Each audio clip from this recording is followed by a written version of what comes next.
Hey everyone! Welcome to the first ever episode of Amber Recommends Stuff. So the whole idea of Amber recommending stuff is I'm just trying to share my experiences with you, especially those I've had actually good, positive experience. And even those that are not so positive, I might still recommend them to you if I thought that it might actually appeal to some people. I actually wanted to upload an introductory video of who I am to the people who don't know me, but I thought I would just go right into what I want to recommend today because it actually reveals a lot about me. This week we'll be talking about La La Land. I'm not among the oh my god, La La Land, it was okay, it wasn't fantastic, but I still can see objectively it's actually a really good movie, a really good piece of art. I'll just start off with the reasons why you should watch La La Land. Number one, because you are an artist, you definitely relate to it, or because you are not, you actually get to know more about these people's lives. Actors, dancers, singers, visual artists, musicians, the difficulties we encounter both in the career as well as outside of it. Our personal relationships, our professional relationships. Fun fact about Amber, number one, if you transpose Mia's life into Singapore, that's basically my life. I spend more time doing auditions, stage management, spoken word, puppeteering, drama educator, video editing, then I do actual work. Part of the list of things that I do. Emma Stone's portrayal of Mia is really accurate. The fragility as well as the vulnerable sides of her when she's insecure and upset and just frustrated. Like you try so hard and yet it doesn't happen. That's basically my life. Reason number two, Ryan Gosling and Emma Stone. Do I even need to say more? I really like their work as an actor. I think I can learn so much from them.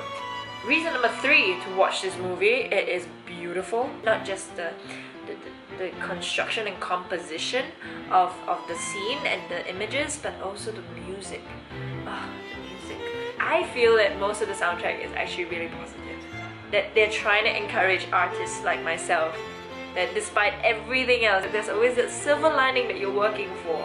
Reason number five, it is paying homage to the golden age of Hollywood's movie musicals. Sweet Charity, Singing in the Rain, West Side Story, Grease, where all these inspiration came from, where all these direction and aesthetics came from. And the first time I actually properly watched something with all these old direction styles and everything, you can see the aesthetics if you love the time of like very classic sophistication. So if you like that kind of stuff, especially in America's history, you should definitely watch. Fact number two about Amber, I am a very romantic person. I'm not even a closet romantic. I'm just openly, blatantly romantic, which means I'm very positive and I see the good things in everyone. I love movies, I love theatre, I love books, I love anything that allows me to escape. If I can be one of those videos that can make you smile, I think that's one of the reasons you can watch me, because I will try my best to be as funny as possible.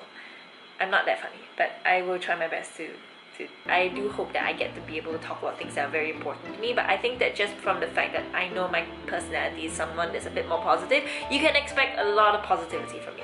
So yeah! But now, we're gonna talk about why you should not watch La La Land. This is the part of my recommendation where when I experienced the movie, I had my reservations, and these are the reasons. Number one, I could not escape into the movie because of the technical aspect. And the lighting was just not horrendous, but just annoying. I've linked up Daniel J. Layton's video on his critique, and he mentioned the same thing about sound. Everyone's voice was capped by this little ball of glass. Like it was just there, but it wasn't enough to reach in and really pull you. The director did admit that he was following different styles of the Golden Age movies. I kept being pulled out of the storytelling experience. It felt like there were beautiful moments, but they were not linked that well together. It's just that there was a sense of superficiality that didn't allow me to connect to the story and connect to the characters and everything that was going on there. I'm so used to that kind of Hollywood blockbuster kind of shows, and I preferred Hacksaw Ridge because of the fact that like to me it was true escapism for my time. Reason number two, even though there's a hype about how refreshing and different it is not a new story. 500 Days of Summer. The last 5 years. It's just like when people said Frozen, when Anna was told that she couldn't marry somebody she just met, and people said, oh, that's the first time, blah blah blah. That's not true, but that doesn't mean it wasn't a good story. I just wasn't thinking like, oh, that's new. I was just, Fact number 3 about Amber. You can trust that my opinions are always going to be honest and unfiltered. I'm also open to listening to all of you. Like, if you have any opinions about like what I've been saying so far, please comment below. Overall, I would definitely recommend La La Land.